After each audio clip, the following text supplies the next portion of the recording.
গানে গানে আড্ডায়, কবিতা আবৃত্তি ও ভিন্ন আয়োজনে মরমী কবি দেওয়ান হাসন রাজা ও জলদুস্তার কবি দেওয়ান মমিনুল মহসিনের সুযোগ্য উত্তরসূরি আত্মোপলব্ধির কবি হিসেবে পরিচিত দেওয়ান নাসির রাজার জন্মদিন উদযাপন করেছে সুনামকুণ্ড সাহিত্য পরিষদ।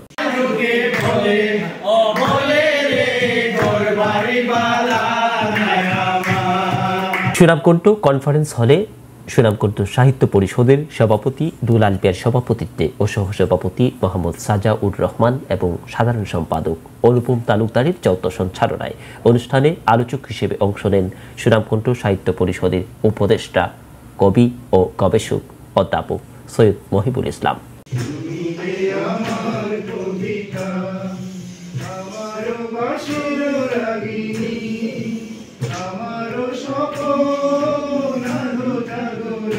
কবি ও লেখক সুখেন্দু সেন, কবি ও লেখক কুমার সৌরভ, দৈনিক সুনামকুণ্ডুর সম্পাদক প্রকাশক বিজন সেন রায়, কবি ও ছড়াকার ইয়াকুব বাহলুল এবং কবি ও গবেষক অধ্যক্ষ ভারপ্রাপ্ত এনামুল কবির।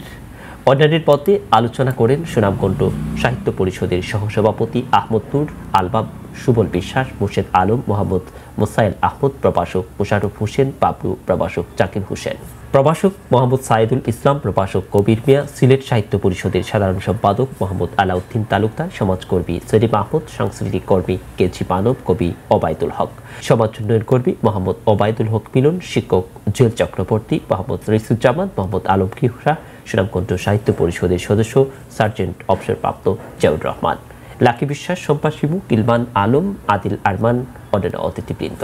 আলোচকগণ বলেন, শিমুল ফুলে রক্ত করুন, অলঙ্কার, দর্পিডুত, পালকের পাখি ফিরে ও বৃষ্টিবিজ্ঞের সন্ধানে এ চারটি বইয়ের লেখকের কবিতায় আত্মোপলব্ধির অনুভব পাওয়া যায়।